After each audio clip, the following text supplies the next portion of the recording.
Una vez más tenemos una invitada muy interesante que vamos a hablar de un tema que nos trata de actualidad ahora mismo, que como es el cáncer de mama, así que hemos querido hablar con Susana Gómez Modé, que es cirujana en el Hospital de la Línea de la Concepción, y me has dicho que no estás especializada porque no es una especialidad como tal, pero que sí tu trayectoria a la hora de formarte te ha llevado poco a poco a estar como más centrada en este campo, ¿no? En el del cáncer de mama. Sí. ¿Por qué decidiste que fuese así? Pues la verdad es que desde que la especialidad de cirugía tú tienes que hacerla durante 5 años, te estás formando y ahí pues más o menos vas tocando todos los temas que entran dentro del campo de la cirugía general. Y uno de ellos es la mama. Yo ya cuando me estaba formando en Málaga, la residencia, me atrajo mucho esa patología, ese campo. Y me interesé por él y empecé a hacer cursos, hice varios másteres.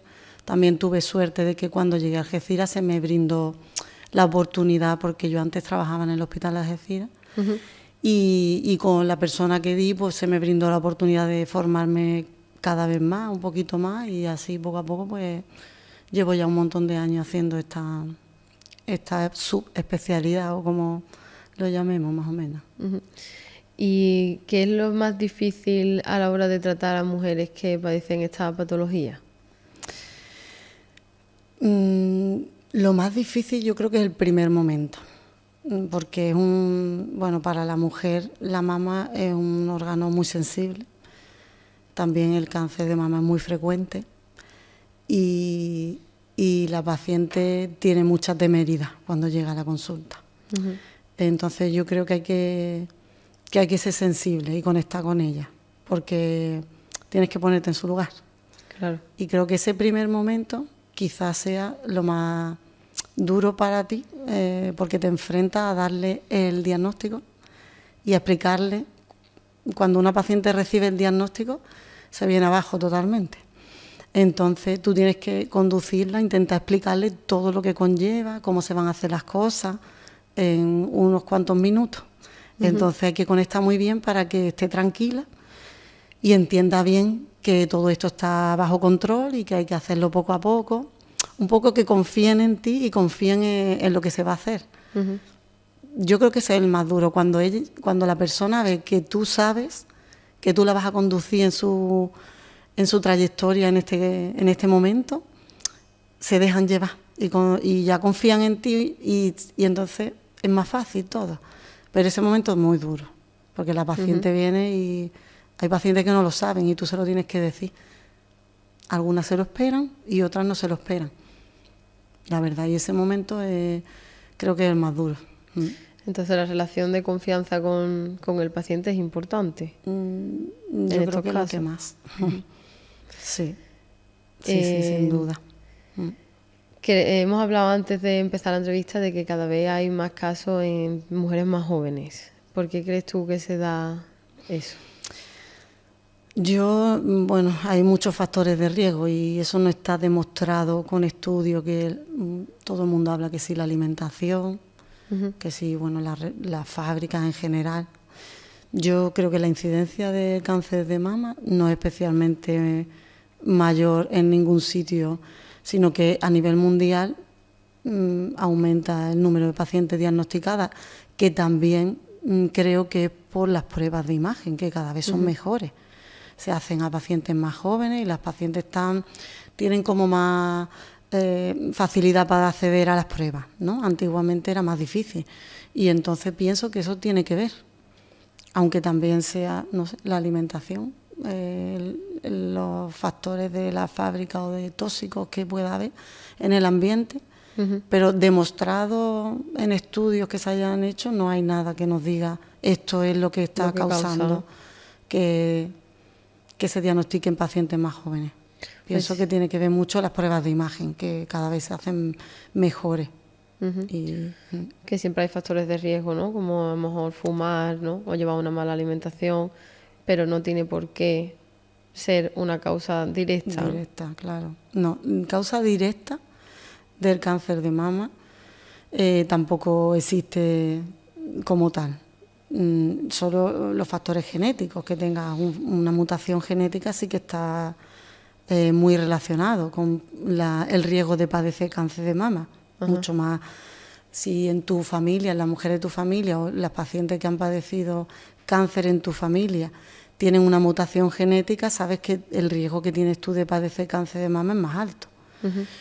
Pero luego es verdad que hay estudios que dicen que el tabaco está relacionado con el aumento, las comidas, pues la grasa saturada, toda la alimentación de este tipo, pero no es una relación directa completamente, ¿no? Que vas a comer lo vas a tener. Claro.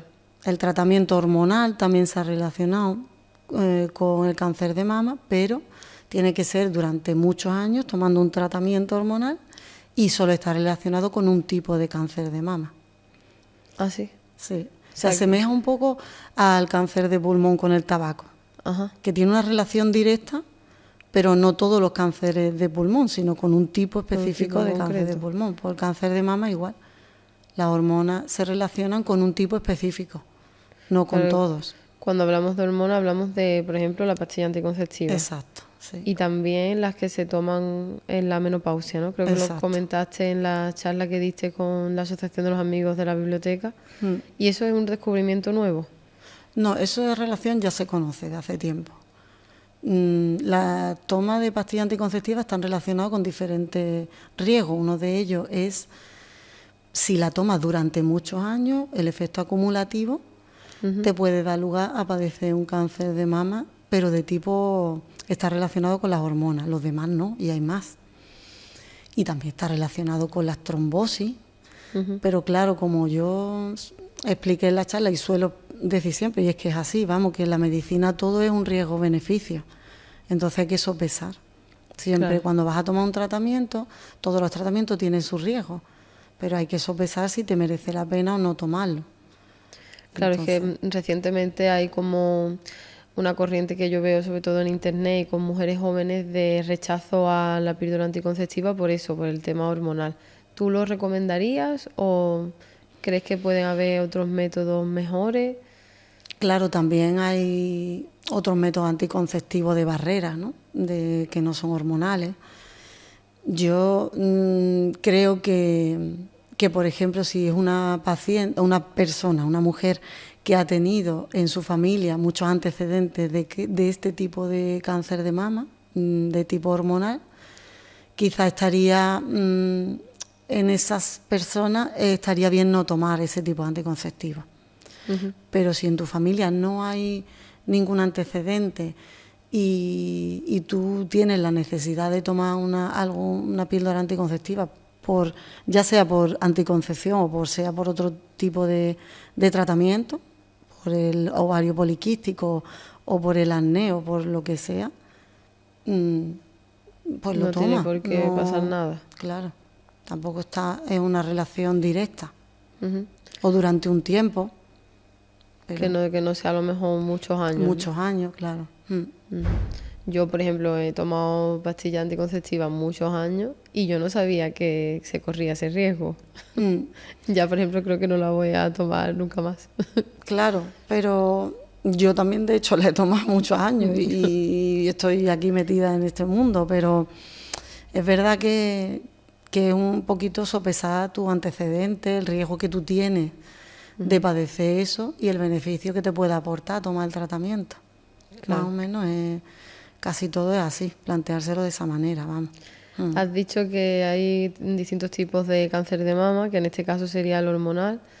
¿Cada cáncer de mama se afronta de manera diferente? O sea, cada caso es diferente, aunque haya distintos tipos, cada caso en una mujer puede ser distinto. Sí, depende de muchas cosas, de muchísimas. Depende del tipo de cáncer, cómo se afronte, del tamaño del tumor, si la paciente es joven o es más mayor. También depende de cosas que ya nos metemos un poquito más en el tema, más profundizando más, pero si, por ejemplo, los ganglios en la axila que se estudian para estadiar el cáncer, si son positivos o negativos, porque se estudian antes de empezar todo tipo de tratamiento. Depende de muchísimas cosas. de muchísimas. Y a lo mejor hay personas que vienen a la consulta y dicen, pero es que mi familia ha tenido este cáncer y no le han dado esto. Pero es que no es igual.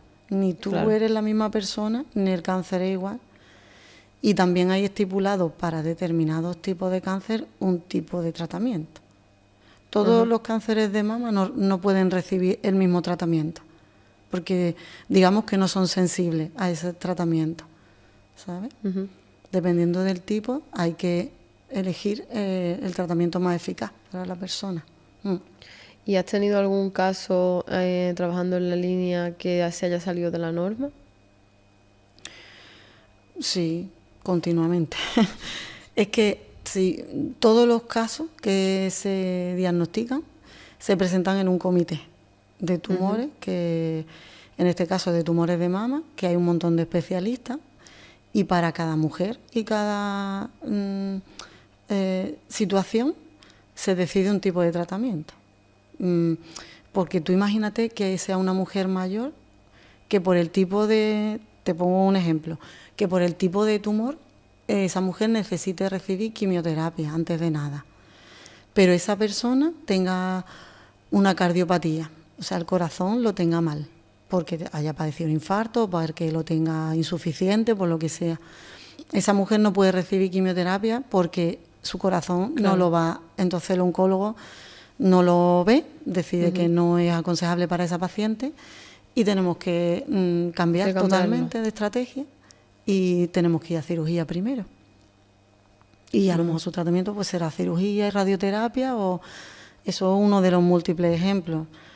Ahora mismo es que profundizando mucho, pero es que es, por ejemplo, el tema de la axila, ahora mismo del manejo de la axila muy controvertido y hay unos protocolos muy estrictos y otras cositas que podemos salirnos del protocolo porque los estudios que están ahora mismo en marcha parece que van a concluir que se va a hacer otra cosa. Pero todavía no ha concluido. Pero todos los expertos que están haciendo ese estudio te dicen, se va a terminar haciendo esto, que es mucho mejor para la paciente en cuanto a beneficios. Que hay protocolos nuevos, entonces. Continuamente. En cuanto sale un estudio, hacen un montón de estudios y se hacen nuevos protocolos. Entonces te tengo que preguntar obligatoriamente por qué piensas tú del problema que ha habido con el cribado en la Junta de Andalucía, en este caso. Pues es que hay que saber un poco cómo funciona el screening, que el screening lo leen los radiólogos normalmente del hospital donde las pacientes se hacen. Lo leen, quiero decir que estudian la mamografía. Ellos ven la mamografía de la paciente y lo tienen que ver 2 radiólogos. Y esos radiólogos deciden si esa paciente tiene una mama normal, que entonces la siguiente mamografía la tendrían que hacer en 2 años, o si esa paciente necesita estudiarse con otra prueba de imagen porque esa es insuficiente. Y eso se lleva haciendo muchos años, pero claro, si los radiólogos a lo mejor de ese hospital, que pertenece a ese hospital, no dan, digamos, abasto para leer las mamografías de todas las mujeres de esa zona, a lo mejor se leen en otro sitio, un radiólogo que está en otro sitio. Entonces hay que tener una comunicación directa con el hospital al que pertenece esa paciente para comunicar que necesita otra prueba de imagen para poder terminar de estudiar su mama y concluir que esa mama no necesita más cosas que hacer. Pienso o creo, hasta donde a mí me ha llegado la información, que ahí ha estado el fallo. Que si la mamografía la lee un radiólogo y no tiene comunicación con que hay que hacerle una ecografía a esta paciente, o se queda ahí, sí, hay que hacerla, pero se tarda en citar X meses, pues ahí hay un fallo de información. Eso, hasta donde yo sé, creo que es el fallo que ha habido. Tampoco te dicen abiertamente qué es lo que está pasando, aunque tú estés en este mundo. Que, no sé, hay muchas veces que no te enteras, vosotros creéis que nos enteramos, pero tampoco nos enteramos. No te enteras tanto, claro. No. ¿Y te has encontrado algún caso tú en la línea de esto? Que yo sepa, ¿no? Hasta ahora, y que los radiólogos de nuestro hospital nos hayan dicho, en principio no parece que haya surgido este problema. Es verdad que la gente a lo mejor lo entiende un poco mal, la situación, ¿no? Porque a veces te hacen una ecografía y te dicen, bueno, yo veo el nódulo, este nódulo, que a lo mejor está aquí por primera vez, lo hemos visto, hay que estudiarlo, pero te voy a citar dentro de 6 meses porque no me queda claro si es bueno o es malo. Y eso no es que eso sea un cáncer ni nada, simplemente que el radiólogo cree oportuno que ese nódulo se estudie y se siga unos controles. Y hay muchas pacientes que creen que eso ya es que se han equivocado los radiólogos, y eso no es que se han equivocado, sino que es que está estipulado así, claro, que es un protocolo. Y esos son los casos quizás que después han tenido más problemas, ¿no? Los que no eran concluyentes, ¿no? Vamos, yo creo que esos son los únicos que han tenido problemas, creo. Porque claro, a veces los cánceres en una mamografía es normal porque no se ve nada y a los 2 años aparece un nódulo, pero es que claro, eso es así. Es que eso es el cáncer, o sea, aparece en un momento determinado. No está ahí siempre para que tú lo puedas ver. Si por ti fuera y tuvieras libertad de decidir, ¿cuál sería el mejor protocolo de cribado que podría implantarse? Se está intentando adelantar la edad del cribado. Todos los protocolos que se hacen en función de estudios que se han hecho, de la frecuencia en la que aparece el cáncer de mama. Está claro que la mayor frecuencia de aparición, o sea, la edad en la que más frecuentemente aparece, entre los 50 y a lo mejor los 70 años. Pero cada vez parece que está adelantándose más. O sea, se diagnostican mujeres más jóvenes, entonces no estaría de más que se adelantara un poquito el cribado, o sea, la edad de cribado. Y entiendo que eso se va a intentar hacer, pero todo para implantarse tiene que darle su tiempo. Entonces, claro, hacerlo poco a poco. Me consta que, por ejemplo, tenemos la suerte que aquí en el Centro de Salud de San Roque se ha comprado un aparato de mamografía. Y se están haciendo aquí en el mismo centro de salud. Y me consta que se están llamando a pacientes con 48 años, cuando antes la edad era de 50. En cuanto esto se normalice y se atienda a las pacientes que entran dentro del rango, se intentará hacer cada vez a pacientes más jóvenes. Para mí eso sería ideal, la verdad. Claro. Porque yo que lo vivo tan de cerca, no está de más, aunque la edad más frecuente sea a partir de los 50, que se adelante a los 40, que en algunas comunidades autónomas sí que están adelantados a los 40. Eso estaría bien. ¿Ha cambiado algo en tu trabajo desde que estalló este escándalo? Pues la verdad es que sí, por la situación que genera o la incertidumbre que genera en las mujeres, porque cuando la mujer se ve con esta incertidumbre que sale en las noticias en la televisión, pues tiende a acudir a su médico a solicitarle las pruebas o se siente insegura de que le esté pasando a ella. Y claro, los médicos pues también se ven un poquito entre la espada y la pared y piden las pruebas o las derivan a la consulta. Entonces para nosotros ha sido un poquito un boom de solicitar un montón de mamografías, de ecografías, o incluso de mandar a la paciente a la consulta, que nosotros tenemos una consulta especializada o concreta de patología mamaria. Y la derivan a la consulta y entonces pues un poquito nos saturan, porque antes nosotros teníamos unas consultas dinámicas que cuando el médico te enviaba, pues las veíamos las pacientes en 2 semanas como muy tarde, y ahora se nos ha retrasado bastante, pues estamos pues casi 2 meses. O sea, si el médico te deriva a la unidad, tardamos 2 meses en tener una cita para poder ver a la paciente. Y todo es por eso, porque se ha derivado mucho más a la mujer, porque está con la incertidumbre, no sabe en qué situación está ella. Y entonces, claro, eso ha creado, incluso hay pacientes que han venido a la consulta y creen que es que ellas están padeciendo esa situación. Y tú ya le explicas, mira, no es así, es que esto tiene, como te he explicado antes, que a veces el radiólogo dice que hay que revisarse en 6 meses, pero no porque tengan nada, sino para que ellos se queden tranquilos de que ese nódulo es benigno y no tiene, no va a crecer o no va a cambiar, y por eso hacen una nueva prueba, pero no porque estén en la situación de que se habla en la televisión. Claro. Entonces digamos que ahora el sistema va a estar un poquito convulso, ¿no? Hasta que esto se relaje. Sí, nosotros hemos tenido que hacer varias reuniones entre los radiólogos y los que llevamos la mama y incluso con los médicos de atención primaria para poner un poquito de acuerdo, ¿no? Y tener claro todos cuáles son los criterios para derivar, cuáles son los criterios de entrada en el programa de detección precoz, cuáles son los criterios para poder venir a la consulta porque tienes antecedentes, para sentar un poquito de nuevo otra vez todos esos protocolos, porque a veces se nos olvidan, los médicos cambian los protocolos y sí que nos ha llevado a tener diversas reuniones para poder centrarnos un poquito y consensuar, que todos estemos de acuerdo y vayamos en la misma dirección.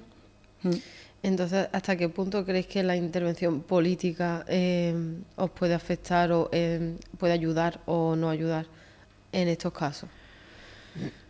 Yo entiendo, a ver, que el que esté en el cargo ponga remedio a esto porque no queda otra. No queda de otra. O sea, tú eres el que maneja la situación y tienes que poner remedio. Personalmente pienso que da igual el partido político que hubiese estado gobernando, porque creo que hubiese pasado igualmente. No dependía del político que esté en el cargo, sino de los profesionales que estamos trabajando y que los protocolos pues en un momento pues no han ido bien a lo mejor, pero entiendo que se aprende muchas veces de estas cosas y entonces pues hay que corregirlo y hay que incidir en que todo vaya bien. No sé cuántos casos ha podido haber porque eso está un poquito ahí en entredicho, los casos exactos que realmente se deben a ese error.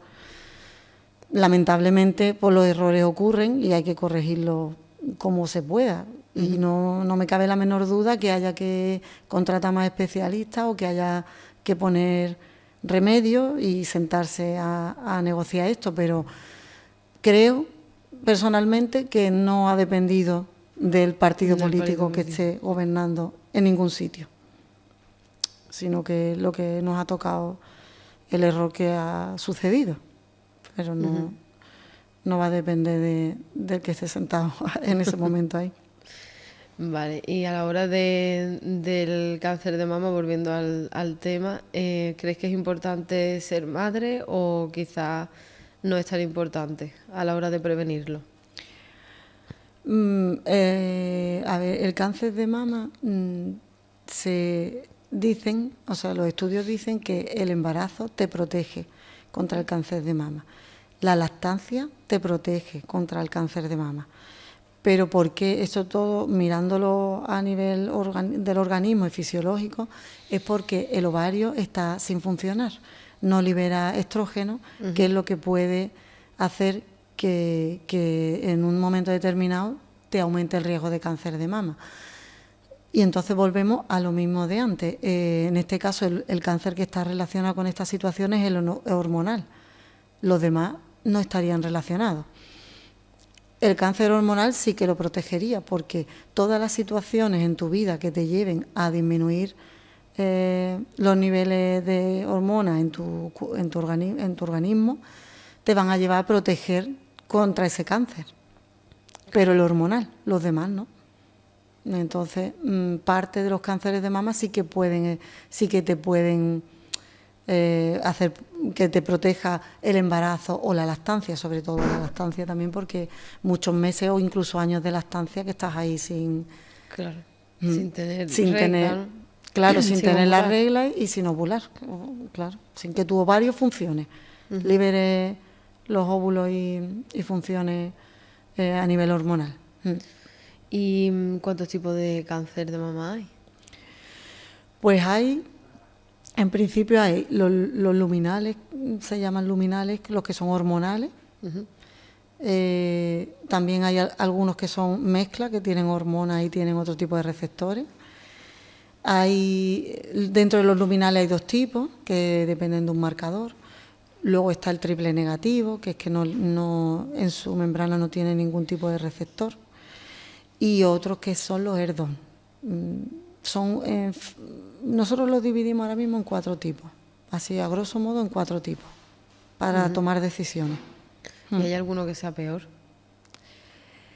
A ver, hay uno de los cánceres, que es el triple negativo, que no tiene un tratamiento que esté específico para él.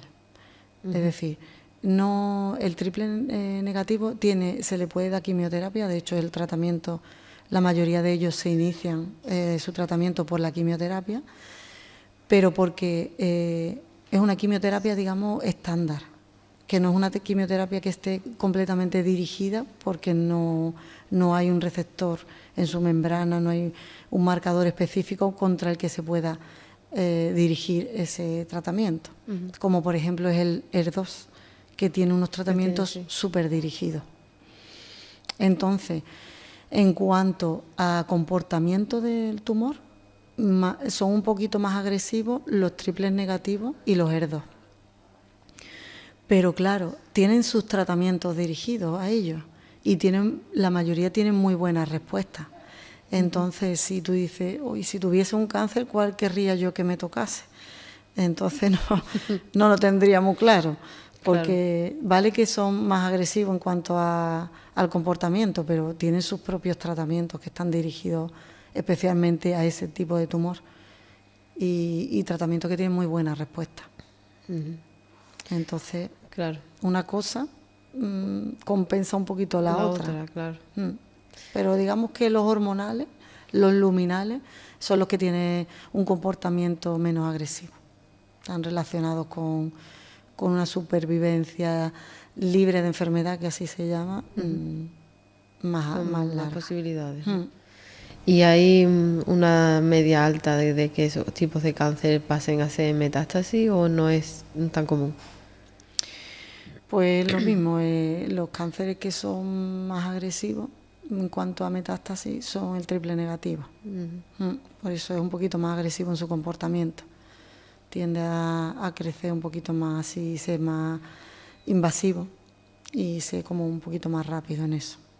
Pero bueno, metástasis puede dar al final cualquier tipo de cáncer de mama, claro. Es que a mí, como persona que no pertenece a la ciencia, me da la sensación de que hay veces que el cuerpo, una vez que se presenta el cáncer, no responde al tratamiento. Puede ser que sea así, que a veces la persona se dice, no, que la persona tiene que luchar contra el cáncer, pero es que no creo que dependa de la voluntad de cada uno, sino que hay veces que el cuerpo está como más, no sé, que te hablo desde fuera, desde cómo se ve desde fuera, más receptivo a un tratamiento y quizás sí tiene solución, pero hay veces que el cáncer ataca fuerte y por mucho que se intente, no se responde bien a ese tratamiento. Bueno, yo creo que más que la persona básicamente va a depender de su estado basal. Es decir, si tú eres una persona que tiene mucha patología, los tratamientos te van a sentar a lo mejor peor. Entonces, eso se mira también a la hora de poner un tratamiento. O sea, el estado basal, que se dice que es el ECOG, que nosotros decimos, hay varios niveles y entonces tú debes de ver en qué nivel está cada paciente y ver la posibilidad que tiene de recibir un tratamiento u otro. Y en función de eso, pues lo das o no. Es lo que te comenté de las personas que tienen a lo mejor cardiopatía y que eso contraindica a veces la quimioterapia. Se valora al paciente cómo es su nivel basal de salud y se decide qué tratamiento va a ser posible o no llevar con ese paciente. Luego hay tumores que desgraciadamente, aunque la mayoría responden a los tratamientos y la supervivencia es altísima, que no responden y avanzan y metastatizan y no hay tratamiento que le valga. Pero es que yo pienso y sé, y es así, que todavía queda mucho por descubrir, lo que pasa que es poco a poco. Claro, porque la investigación es lenta. Hace años el cáncer de mama era uno y ese se trataban todos igual. Ahora mismo cáncer de mama engloba, para mi gusto, o sea, que entiendo que es como diferentes enfermedades que se engloban en una. Pero es que cada tipo tiene un comportamiento, una forma de crecer, forma de responder a los tratamientos, son como diferentes enfermedades. Claro. Y antiguamente era uno, se trataba todos igual, no había tratamientos dirigidos, y pienso que todavía, o sea, de aquí a unos años, pues esto va a ser cambiar y encontrar diferentes cánceres que se llamen diferentes y diferentes tratamientos, claro. Habrá algún cáncer que se comporte de una manera que no conocemos y se le dé un tratamiento que es lo que tenemos ahora mismo. Claro. Pero no responde porque no, a lo mejor no estamos... No sabemos todavía cómo hacerlo, claro. ¿Crees que la inteligencia artificial puede formar parte de esa investigación y ayudar a que se descubra antes? Seguro que sí, vamos, seguro, sí. De hecho, ya en las reuniones y las asociaciones que tenemos, porque hay muchas asociaciones, no de pacientes, sino de profesionales de cáncer de mama, y eso hay muchas, y ya están mandando encuestas por email de cómo creemos nosotros que podemos introducir la inteligencia artificial a nuestro trabajo diario. O sea, que se va a hacer, se va a hacer, y no creo que tarde mucho en hacerse, vamos. Y lo veremos de aquí a los próximos años, ¿no? Supongo que lo veremos nosotros, sí, yo creo que sí, además va súper rápido, vamos. Yo creo que sí. ¿Qué actitud o enfoque personal crees que ayuda más a las mujeres que acaban de ser diagnosticadas? ¿Del profesional? ¿O de la ellas, paciente? ¿No? ¿Tú quieres? Pues... ¿Qué les recomendarías, o si tuvieras que mandarle un mensaje a las mujeres que están recién diagnosticadas? Yo supongo que lo que más le puede ayudar es la confianza en los profesionales que la van a tratar, ¿sabes? Creo que deben confiar en que se hacen las cosas bien y que le vamos a conducir por el camino más adecuado para ella. Confiar en el proceso. Claro, es que si no es una angustia. Aparte, hay muchas asociaciones que les ayudan muchísimo, porque son de pacientes y de familiares que han pasado por esa misma situación. Y aquí, por ejemplo, en el Campo de Gibraltar tenemos algunas, bastante, la Asociación contra el Cáncer, que es también, y hay una que es específica del cáncer de mama, que es Bandera Rosa. Ellas tienen una labor increíble, vamos, increíble. Nosotras a todas las pacientes que van a la consulta le hacemos saber que ellas existen, que están ahí, y le proporcionamos su contacto, su número de teléfono. Y le invitamos a que contacten si quieren. Obviamente, si no están de acuerdo, pues no tienen por qué. Pero ellas le ayudan mucho porque son pacientes que han pasado por eso.